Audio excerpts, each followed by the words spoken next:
couple of really heavy nuggets. So I'm going to just recap a few things because I really want our listeners to hear this.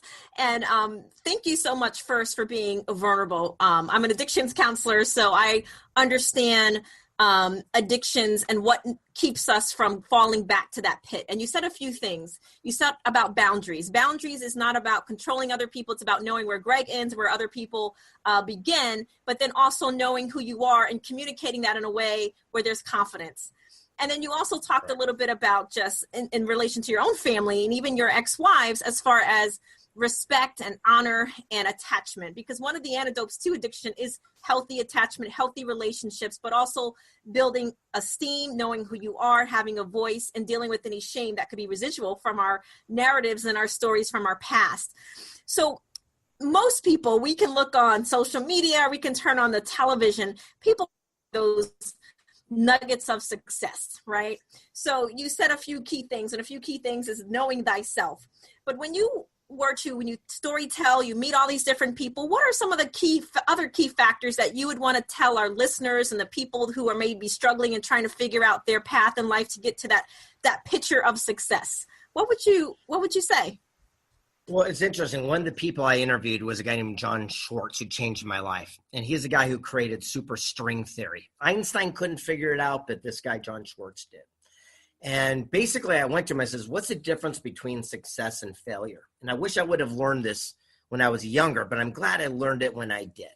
And he said that successful people seek counsel where failures listen to opinion. And I go, what's the difference? He goes, opinion is based on ignorance, lack of knowledge, inexperience, like a family friend, perhaps, who's never done what you're about to venture upon. Counsel is based on wisdom, knowledge, mentorship. People have paved the way. If you go to a family friend and tell them you're going to write a book, they might talk you out of it because you got a D in English and they've never done it. If I go to Mark Victor Hansen, who wrote Chicken Soup for the Soul, he'll say, sit down before you get started. Here's what you need to know. And John Short said, if we would spend our activity only seeking counsel and ignoring people's opinion, that's the day your life would change. So the one thing that I can share with everyone is to seek counsel in everything you do. It is so important. People come up all the time and say, what's the power of a mentor? I say, mentorship is the single greatest thing in the world, but it's also the understanding the power of multiple mentors. Look, I got a great tennis mentor who teaches me my backhand, but I'm not going to ask him my financial advice. I'm not going to ask my accountant about my love life. And I'm not going to ask my, writing coach about my public speaking. They're all different people. So the secret of success is to surround yourself with people that are getting the results you want today. Ask them and you can get it for yourself. That's why we even started Secret Knock. Where else could you surround yourself with the people that are actually doing it?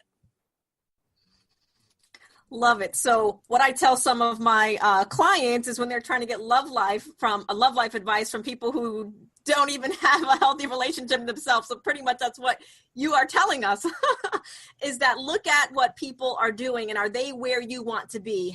And they have to be enough farther away from you in order to have the wisdom and to have the experience to be helpful. Because you said it, Greg, in the sense that we could be ruled by opinions. And if we are ruled by opinions, that can keep us stuck. Yeah. So a couple of years ago, my former wife and I, Alan, she went to Africa and we climbed and summited Mount Kilimanjaro. And when we did it, we did not ask some surfer kid here in Carlsbad to take us up the mountain. We found the Sherpa, the Porta, that had climbed it 800-900 times. And wherever they put their boot print, we put our boot print. We followed successful actions of others. When I wanted to become a best-selling author, I did not go to people who wrote great books. I did not want to be a best writing author. I went to the people at Barnes & Noble who are selling the books, and I asked them how they did it, and I duplicated those efforts. And I realized to have anything we want in our life, just surround ourselves with people that are doing what we want, add our own twist to it, and that becomes our magic. Awesome. So then with that being said, could you tell us a little bit about Wishman? Sure. As one of the people I interviewed is the name Frank Shankwitz. And you probably don't know his name, but it was really interesting. I was doing a book called Think and Grow Rich, Stickability, The Power to Persevere. And we were done doing the interview and I was taking off the microphones and I go, hey, Frank, I got a question for you. He goes, what? I go, what did you ask for? I go, what do you mean? I go, well, you're the founder of Make-A-Wish. What did you wish for? And he goes, no one asked me. I said, what? I go, okay, I want to be the guy who grants the wish of the founder of Make-A-Wish. I go, if you want a Lamborghini and it doesn't make a difference what your dream is, I'm going to give it to you. And he looked at me and says, I just want my story to be told so my grandkids will know I did something. I went, Frank, sign over your life rights. I'm going to make it into a major feature film. The only challenge is I've never made a feature film. And so he trusted me. It's taken 5 years and millions of dollars. And just last week, we completed the final version of Wishman. And we're shopping it to all the distribution corporations for a worldwide release right now. It's pretty exciting. I am familiar with the name Frank just because of children's foundations that I'm heavily engaged in. And when I saw the announcement that this movie's coming out, to me, it was like a kid in a candy store. Because when you have that heart for children, when you are granting wishes without putting yourself first, and thank you, by the way, for granting his wish. There should be a movie out of Greg Reid granting the wishman's wish, And 1 second. Go ahead. Okay, you have to hold it back up because we need that for as the fact that there should be. There we go. Janie, can you take a picture of Greg there for a second? No. With a trophy? Is this, when somebody like him comes into view to really fulfill his calling, and what a calling it is, because it's helping children. And these are not just children. These are children with life-threatening diseases, right? That has a special place in my heart because I lead a UNICEF team in Orlando that advocates for 190 countries on children advocacy. So yes, when you created this movie, it wasn't only a gift to Frank's legacy, it's a gift to all of us that are actually on different humanitarian platforms that says if one man can impact the world so much more, what happens when we're in collaborative spaces? So this brings me to my next point that I am just so honored, blessed, and super excited to be working side by side with the likes of Frank and Greg and other names that will be revealed later on this project called the Shining Mickey Awards that actually does recognize small to medium level, nonprofit organizations that do have an impact on society, city. Because to me, at the end of the day, and Greg, I'd love for you to share your opinion and thoughts when we were all called into this project together. Because when you change one life, it has been said, when you cover one, you cover many. So when you change one life, you change generational legacies.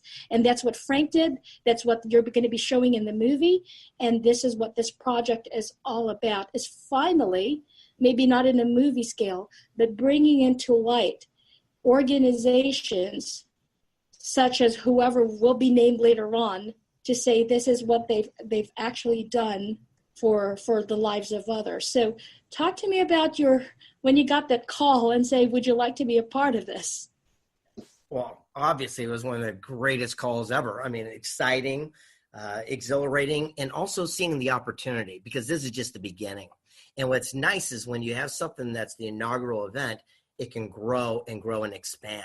And I kept thinking, I always think like playing chess, many steps ahead.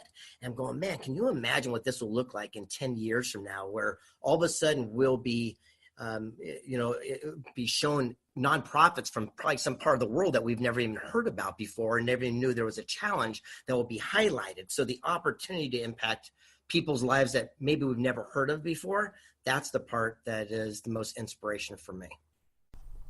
We hope that you're picking up some golden values from our guests this evening. We're going to take a short break and we'll be right back. And for me personally, just to add on to what you said, not only to highlight, but position them in a way later on that will gain them the sponsorships that are completely needed for them to continue their mission forward. Mm-hmm. When you hear about children that are unfortunately human trafficking is prevalent around the world, right? I just did a call to action I was flown into Washington, D.C. to deliver a call to action keynote speak on an industry that thrives on $150 billion with over 40 million victims currently worldwide in human trafficking. Florida ranks number 3 in the United States, And there's at least 300,000 children trafficked in the U.S. space alone. And here I am, these are the things that do not make me go to bed peacefully, of going, how do we impact this? How does, Frank has his calling on granting wishes. Greg has an international platform. I do not believe in coincidences, and I do not believe that there was an accident putting us all together.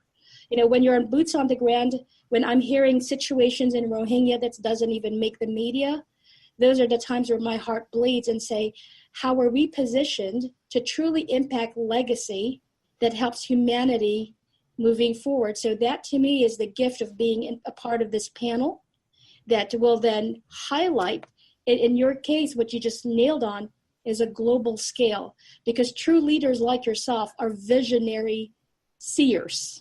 Not just thinkers, but visionary seers, where they can say, this is 10 years, 20 years, 100 years down the road. What are we positioned for impact that will carry this forward? So it's super excited. And more so the level of genius that you are in, of what you then bring to the table to help those that are voiceless. Yes, you. To those that are voiceless, in the coming months of our particular journey for the Shining Mickey Awards, which information should be floating out there pretty soon. And so we encourage you, if you are a small and medium-sized nonprofit organization, to throw your name in, because we are waiting for you, right, Greg? I'm beyond belief. Here you go. I got a hat. Let's throw them in there. The whole idea is that if someone got a great idea, and remember, what's common sense to you is genius to someone else. I've had people come up to me and with this philosophical question, says, look, if you do a donation or if you start something, especially if you do an act of kindness, do you tell someone? And one side of the fence says, no, it's an act of kindness. You do it, humbly. Another person says, well, but putting a spotlight that you did that might inspire someone else to do the same thing. And I can see both sides of that. And what's nice about this organization, it's going to have an opportunity to literally act like a flashlight to start demonstrating and bringing some of these smaller nonprofits out into the limelight and give them a platform, give them a voice so that other people can hear about it. And even if we don't go hog wild and support one of them, I guarantee someone watching it's going to go, man, that's something that's near to dear to my heart. And they'll get new fans and followers and new support. And that's, I got to tell you, spectacular. It's in the exposure we bring, in the who we bring to the table, just become from our own influences, that I am excited about, because this is where I call we bless and release, right? There's going to be a natural bless and release, and there's going to be a natural and supernatural alignment. You've seen it in your own life journey. I've seen it from time to time to time. That has happened reoccurringly when aligned hearts of mission, vision, and purpose truly connect. So, gosh, I can't wait to hug you in person in February at this point. So Melanie has a good point. So I'd be interested to hear from you, Greg. Obviously, I'm a psychotherapist. So when you think about your own story, and as you're reviewing your life to the person and the man that I'm looking at this moment, what were some of those pivotal life lessons that you yourself look back and say, if it wasn't for these moments, whether it was pain or whether it was pleasure, I probably would not be the Greg that Janie's looking at in this moment? Lately I've been having a lot of more epiphanies. The older we get, we look back at things, and I'm having a new discovery that I asked a question one time and it popped in my head. It's philosophical. Everyone's probably thought of it before. And it says, what if God or the universe gave us 100% of every single thing we've ever asked for? We just didn't notice, or we didn't like the packaging it came in. And I thought about it. I went, wait a second. What if I sat there and said, God, I'm broke. I need $100. Please give me $100. And then the universe delivers, and a guy pulls up in a big old truck and says, hey, I'm late for an event. There's $100 worth of aluminum cans. Take them out. You can have them. I go, I don't want those stinky things. Well, I asked for $100. It was delivered to me. I just didn't like the packaging. Or I say, I'm looking for that perfect relationship. Bring it to me. And then all of a sudden I go, oh, I don't like her toenail or whatever it is. And I realized that what if everything we've ever wanted or asked for is always being given to us? And so now I've got the reticular activator where I'm starting